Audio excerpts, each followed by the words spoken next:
માનનીય સીઆર પાટીલજીએ આજે આડકતરી રીતે આમ આદમી પાર્ટી ઉપર આક્ષેપ કર્યો કે દિલ્હીથી પાર્ટી આવીને અમે એવી રીતે ભૂંડી હાર હરાવીને. તમને કદાચ ખબર નહીં હોય, ઇતિહાસ વાંચજો. ભાજપને 2 સીટ લાવવા માટે 27 વર્ષ લાગ્યા હતા અને આમ આદમી પાર્ટીએ 1 વર્ષની અંદર ગુજરાતમાં 5 સીટ સાથે 41 લાખ મત મળ્યા છે, જે અગાઉના મુખ્યમંત્રીઓ પાર્ટીઓ બનાવીને એને પણ નથી મળ્યા. આ તમારી જાણ ખાતર, તમારું જ્ઞાન વધે એટલા માટે. બીજું, તમને એટલો બધો અહંકાર આવી ગયો કે તમે વારંવાર એમ કહો છો કે ડિપોઝિટ જપ્ત થઈ.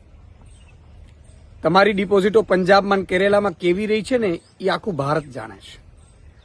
ત્રીજી વાત કે તમને ગુજરાતે 156 સીટ આપી, પછી તોડફોડ કરીને 161 કરી, પણ તમે કર્યું શું ગુજરાતમાં? તમને 182 આપી દે તો તમે કરો શું?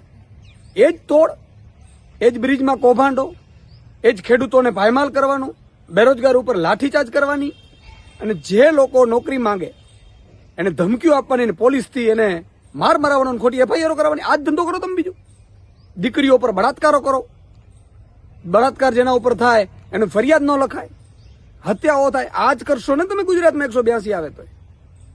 એક વાત ત્રીજી મારે આપને કહેવી છે કે 161 આવ્યા પછી પણ તમે ગુજરાતનું દિલ નથી જીતી શક્યા.